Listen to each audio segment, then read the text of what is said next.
Жіктер, бұл жерде пока артық іштен айтпаңдар, пока да емес артынан да. Бізге бағаның тұрақтылығы керек, бағаны түсірсін. Қазақстанда қымбаттамаған ештеңе қалмады. Сол үшін ғана келіп бірауыз айтып тұрмыз. Жаңа өзендегі адамдардың ойын айтып жатқан сөздерін біз де қолдаймыз. Газы қымбаттады, бензин қымбаттады, продукты қымбаттады. Кредит адамдар төлей алмай жатыр, бәрі қысылып жатыр. Күнде қарызға бүкіл таныстар ақша сұрайды. Қысылмайтқан адам жоқ, кварталдан төлей алмай жатыр. Кредиттер төлей алмай, аналар өліп жатыр.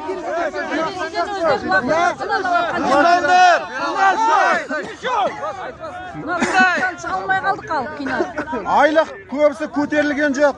Айлық көтерілді, қандай адамдардікі ғана көтерілді.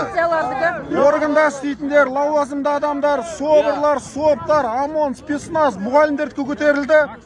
Мал жайлайтын, техникада істейтін, басқа жұмыста істейтін ешкімдікі көтерілген жоқ.